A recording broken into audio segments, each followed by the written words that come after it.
Hi friends, யோவான் ஸ்நானகன் வளர்ந்து பெரியவனாகி இஸ்ரவேலுக்கு தன்னை காண்பிக்கும் நாள் வரைக்கும் வனாந்திரங்களில் குடியிருந்தான். ஆவியில் பலன் கொள்ள ஆரம்பித்தான். இது எனக்கு ரொம்ப பிடிச்சிருக்குங்க. ஆவியில் பலன் கொள்வது, ஃபிசிக்கலாக நம்ம ஸ்ட்ராங்காக இருக்கணும்னா நல்ல சாப்பாடு சாப்பிட்ணும், சரிவிகித உணவு நல்லா சாப்பிட்ணும், நல்ல எக்ஸசைஸ் பண்ணணும், இதெல்லாம் ஓகே. இன்னர் மேனில், உள்ளான மனுஷனில் ஆவியில் பலம் கொண்டான்னா அது எப்படிங்க பலம் கொள்வது? உங்களுக்கு உள்ளான மனுஷனில் ஆவியில் பலன் இருக்குதா?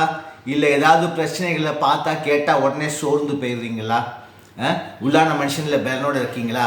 யோவான் ஸ்நானகன் வனாந்திரங்களில் இருந்தான், உள்ளான மனுஷனில் பலம் கொண்டான் அப்படின்னு சொல்லி போட்டிருக்கு.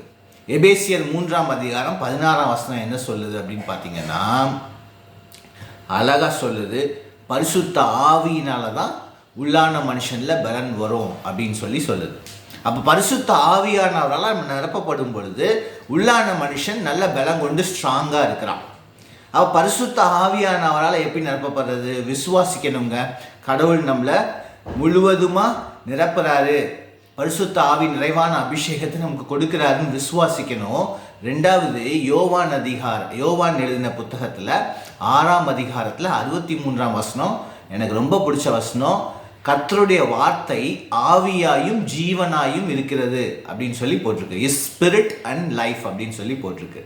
அப்போ அவருடைய வார்த்தையில் நம்ம திளைச்சிருக்கும் போது, அவருடைய வார்த்தையினால் நம்மளை நிரப்பும் பொழுது, அவருடைய வார்த்தையை படிக்கும் பொழுது, மெடிடேட் பண்ணும் பொழுது, தியானிக்கும் பொழுது அது நமக்கு ஸ்பிரிட்டாக இருக்குதுங்க, ஆவியாக இருக்குது. ஆவியானவர் முழுவதுமாக கிரியை செய்கிறதுக்கு அது மிகுந்த பிரயோஜனமாக இருக்குது. ஆண்டவருடைய வார்த்தையினால் நிரம்பி இருங்க. அப்போ நீங்கள் ஆவியினால் நிரம்பி இருப்பீங்க. உள்ளான மனுஷனில் பயங்கர ஸ்ட்ராங்காக பலனாக இருப்பீங்க. God bless you. Bye bye.